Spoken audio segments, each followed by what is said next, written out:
A retired LAPD detective says he has solved the murder of rapper Tupac Shakur, who was gunned down in Las Vegas nearly 20 years ago. Detective Greg Kading says he has proof it was Sean Diddy Combs. For more than 3 decades, Sean Diddy Combs stood untouchable at the top of hip-hop culture. He was the mogul who danced in glossy music videos, raised champagne glasses in VIP sections, and built an empire while violence, betrayal, and unanswered deaths followed the industry around him. To the public, he was a symbol of success, sharp suits, billion-dollar brands, and an image carefully polished to perfection. But according to a wave of new allegations and a controversial documentary, that silence has finally shattered. What once lived only in whispers has now erupted into public view, forcing the world to confront a disturbing question: what if the empire was built on fear, manipulation, and blood? In September 2024, inside one of New York City's most expensive hotels, the image of control began to crack. The setting was the ultra-luxury Park Hyatt, a place associated with quiet power, wealth, and discretion. But behind the thick curtains and designer furniture, there was no celebration, no entourage of celebrities, and no music blaring from speakers. Instead, there was panic. According to leaked footage later revealed in a Netflix documentary titled Sean Combs: The Reckoning, the man who once dictated the rhythm of hip-hop was unraveling in real time. The suite was enormous, but the atmosphere was suffocating. Sean Combs paced back and forth like a trapped animal, unable to sit still. His sons, Justin and Christian, were present, along with the camera crew he had personally hired. He believed he was documenting a comeback, a controlled narrative that would show him as a victim of harassment and false accusations. Instead, the cameras captured something far more damaging: raw fear. As Combs pulled back the curtains, he reportedly saw police vehicles and uniformed officers stationed below, watching the building. They were not there for spectacle. They were waiting. Even in that moment, Combs attempted to direct the scene. He ordered the cameramen to get shots of the police outside, hoping to frame himself as a man under siege. But the footage betrayed him. His face was tense, his movements erratic, and his voice strained. Gone was the confident mogul. What remained was a man who seemed to understand that his carefully constructed world was collapsing. Then came the phone call that changed everything. When Combs spoke to his legal team, his voice was no longer smooth or commanding. It shook, he sounded frightened, almost desperate. At one point, he allegedly shouted, "We're losing." Those 2 words echoed with significance. This was a man who had spent decades projecting invincibility, now admitting defeat before any arrest had even been made. But what followed raised even darker questions. Instead of asking for constitutional experts or civil rights attorneys, Combs reportedly demanded something else entirely. He asked for someone who had worked in the dirtiest of dirty businesses. The phrase hung in the air like a confession without details. What did he mean? Was he referring to silencing witnesses, burying evidence, or manipulating the system the same way he had allegedly manipulated people for years? The documentary does not provide definitive answers, but it allows the audience to draw its own conclusions. In a moment that seemed almost surreal, Combs then paused and claimed that God had told him to do nothing. One moment he was searching for a dirty fixer, the next he was invoking divine instruction. The contrast was jarring and unsettling, suggesting a man mentally fractured under the weight of his own secrets. According to his legal team, the footage was never meant to be released and was allegedly stolen. But once it surfaced, it stripped away the myth. The world no longer saw a king. It saw a man terrified of what he knew was coming. To understand why this moment mattered so deeply, the documentary travels back to the origin of one of hip-hop's darkest chapters. November 30th, 1994, Quad Recording Studios, Times Square. Tupac Shakur, already a global icon, arrived at the studio to record a verse for an artist affiliated with Bad Boy Records. He never made it to the microphone. In the lobby, armed men ambushed him, beat him, shot him multiple times, and robbed him. Tupac survived by playing dead. Bleeding and in shock, Tupac dragged himself to the elevator and rode it up to the studio. When the doors opened, he came face to face with Sean Combs and Christopher Wallace. Known as the Notorious B.I.G, Tupac later described the moment as chilling. Instead of shock or concern, he claimed they looked surprised, almost disappointed that he was still alive. That silence, according to Tupac, said everything. From that moment on, he believed he had been set up. When Biggie later released the song Who Shot Ya?, Tupac took it as mockery, regardless of claims that the track had been recorded earlier. For Tupac, the message was clear. The rivalry escalated beyond music, transforming into something far more dangerous. One of the most explosive claims in the reckoning comes from Keefe D. Davis, a known affiliate of the South Side Compton Crips. Keefe D alleges that Sean Combs approached him during a meeting at a Los Angeles deli, seeking protection amid growing tensions with Death Row Records. According to Keefe D, the conversation shifted from security to elimination. He claims Combs mentioned to name Suge Knight and Tupac Shakur and then allegedly offered a figure that changed everything, $1 million.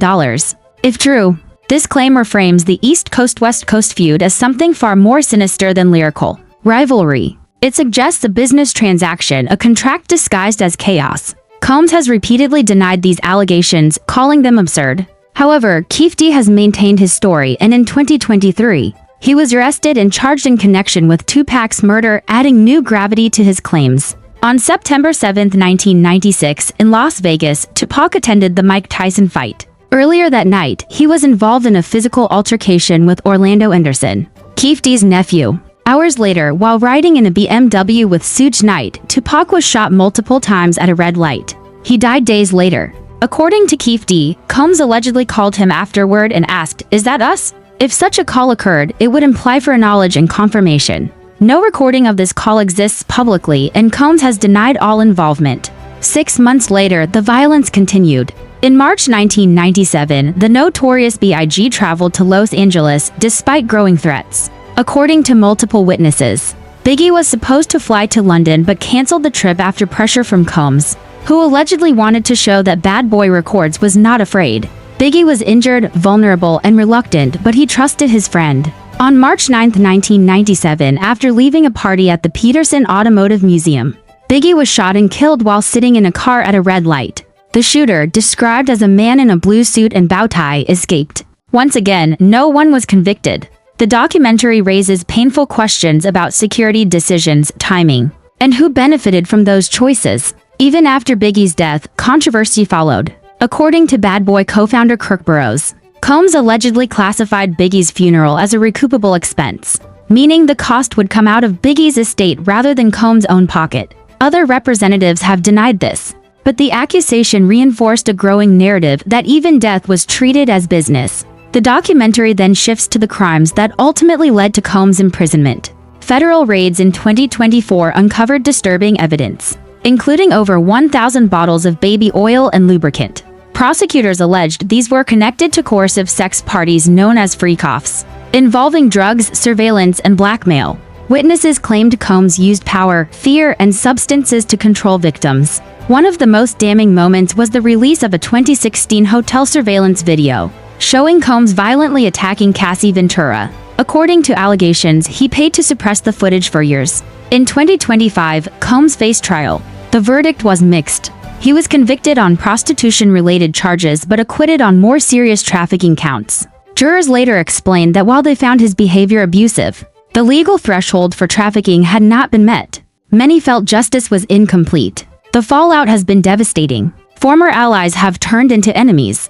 Rumors have spilled into families. Even Combs' children have been dragged into public controversy. Meanwhile, Curtis 50 Cent Jackson, executive producer of The Reckoning, has positioned himself as both whistleblower and rival, exposing what he claims is the truth behind the myth. As of late 2025, Sean Combs sits in a federal correctional facility, far removed from the stages and spotlights he once commanded. His empire has collapsed not with fireworks, but with leaked tapes, broken alliances, and unanswered questions. For the families of Tupac Shakur and the Notorious B.I.G., the wounds remain open. For the public, the reckoning is ongoing. The music has stopped. The party is over. And whether history ultimately judges Sean Combs as a criminal mastermind or a fallen mogul destroyed by his own excess, one thing is undeniable: the era of silence is finished. As the dust settles around Sean Combs' fall from power, one uncomfortable truth becomes impossible to ignore: hip-hop, as a culture, enabled him for decades. The industry celebrated his wealth, excused his aggression, and ignored the warning signs because success spoke louder than morality. For years, artists, executives, and fans alike mistook dominance for leadership and fear for respect. In retrospect, the red flags were everywhere, hidden in plain sight behind platinum records and luxury lifestyles. Former associates have since spoken about an atmosphere of intimidation that surrounded Combs' empire. Meetings were not negotiations. They were commands. Loyalty was demanded, not earned. People who questioned him allegedly found themselves pushed out, blacklisted, or silenced. Those who stayed learned quickly that survival depended on obedience. The documentary suggests that this culture of fear did not emerge overnight. It was carefully cultivated, brick by brick, deal by deal, body by body. Psychologists interviewed in The Reckoning describe Combs' behavior as consistent with extreme narcissism mixed with paranoia. The leaked hotel footage shows classic signs: pacing, fixation on surveillance, grandiose thinking, and sudden swings between aggression and spiritual delusion. When Combs claimed that God told me to do nothing, it was not framed as faith but as dissociation, a mind retreating inward, as external control vanished. For a man who had orchestrated every aspect of his public image, losing control may have been the ultimate terror. The documentary also examines the broader consequences of unresolved violence in hip-hop. Tupac Shakur and Christopher Wallace were not just artists. They were symbols of opposing coasts, voices for millions, and products of an industry that thrived on conflict. Their deaths were treated as tragic inevitabilities rather than preventable failures. Law enforcement incompetence, political pressure, and cultural indifference ensured that justice was delayed or denied, allowing rumors to harden into legends. One of the most painful segments features interviews with mothers. Afeni Shakur's past interviews are replayed alongside more recent statements from Voletta Wallace. Both women lost sons at the height of their creative power. Both were forced to watch as theories, jokes, and conspiracy videos turned real human loss into entertainment. Voletta Wallace's anger, once restrained by dignity and patience, finally surfaced when allegations of abuse and exploitation emerged. Her statement wishing she could confront Combs face-to-face was not about revenge. It was about accountability that never came. The documentary raises another haunting question: what if the system had acted sooner? The 1999 nightclub shooting involving Combs and Jennifer Lopez, the countless assault rumors, the civil settlements quietly paid, the NDA letters, the buried videos. Each incident was treated as isolated, manageable, forgettable. Together, they form a pattern of power protecting itself at the expense of victims. A pattern that only collapsed when federal prosecutors, public pressure, and digital evidence converged at the same moment.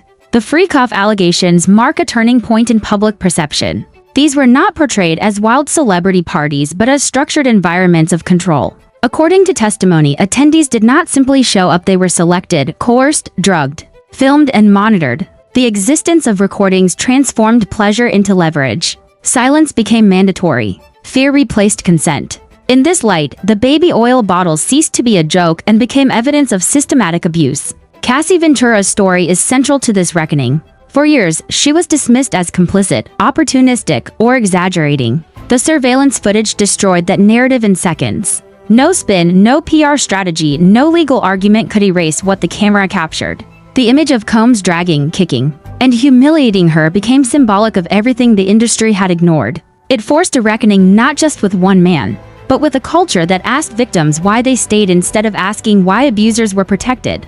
The jury's split verdict remains one of the most controversial outcomes in modern celebrity trials. Legal experts explain that the law often lags behind lived reality. Abuse can be obvious and undeniable, yet still fail to meet specific statutory definitions. This gap between moral truth and legal proof left many feeling hollow. Combs was punished but not fully, convicted but not erased, guilty but still defended by some who argue that excess, not evil, was his crime. Meanwhile, the public trial never ended. Social media turned into a second courtroom. Old interviews were reanalyzed. Lyrics were decoded. Jokes made by rivals years earlier suddenly sounded prophetic. Curtis 50 Cent Jackson emerged as a controversial figure, not a hero, not a villain, but an executioner of silence. By funding and promoting The Reckoning, he ensured that Combs' most vulnerable moments would live forever online. Whether driven by justice, revenge, or both, the result was irreversible. Inside prison, Sean Combs reportedly tries to recreate fragments of his former authority, organizing dinners, offering advice, maintaining posture. But prison strips away illusion. There are no assistants to manage perception, no lawyers on speed dial, no cameras he controls. The same man who once demanded loyalty must now coexist with people who know him only as an inmate, not an icon. The final moments of the documentary return to the hotel room, the beginning of the end. The pacing, the curtains, the phone call, the realization. The filmmakers leave viewers with a quiet truth: power does not collapse in explosions. It collapses in silence, when the fear you created turns inward and there is nowhere left to run. History may never deliver absolute answers about Tupac Shakur or the Notorious B.I.G., but But the reckoning unfolding now is not about solving old murders alone. It is about exposing how unchecked power courts everything it touches: friendship, art, justice, and truth. Sean Combs' story is no longer just about hip-hop. It is a warning about what happens when success is allowed to replace accountability. The empire is gone. The image is shattered. And the echoes of everything left unsaid are finally louder than the music ever was. What makes this story especially disturbing is not just what allegedly happened, but how long it was allowed to happen. Power does not survive in isolation. It survives because people benefit from it, fear it, or depend on it. Around Sean Combs stood executives who made money, artists who wanted careers, lawyers who billed endlessly, and media outlets that preferred access over truth. Each layer added protection. Each silence became a shield. And every shield made the fall more catastrophic when it finally came. The documentary challenges the audience to confront an uncomfortable reality. Monsters are rarely born in darkness. They are built in daylight, applauded on stages, and rewarded with awards. Hip-hop was never meant to become a playground for exploitation. It was born from struggle, resistance, and truth. Yet somewhere along the way, wealth replaced wisdom, dominance replaced community, and fear replaced respect. Sean Combs became the embodiment of that shift, a man who mastered branding, while allegedly hollowing out everything behind it. There is also a generational cost that cannot be ignored. Young artists entering the industry were taught that suffering was the price of success, that humiliation was paying dues, that silence was survival. When stories about abuse surfaced, they were often reframed as jealousy or weakness. Victims were told they should have known better. That mindset did not protect anyone, it only guaranteed that the cycle would continue. The reckoning now unfolding is not just legal or cultural. It is psychological. Fans are being forced to separate music from the men who made it. Songs once played at celebrations now carry a bitter aftertaste. Lyrics are reinterpreted. Old interviews feel sinister. Nostalgia collapses under scrutiny. This is the cost of learning the truth too late. One of the most haunting themes in the documentary is inevitability. Again and again, people who knew Combs describe a sense that this ending was unavoidable. Not because of fate, but because patterns never changed. The same tactics were used repeatedly: intimidation, money, silence, denial. For years, they worked. Until they didn't. The moment power stops working is the moment it exposes what it was hiding. The leaked hotel footage symbolizes that collapse perfectly. A man who once controlled every camera angle is now trapped inside one. A man who once dictated narratives now reacts to them.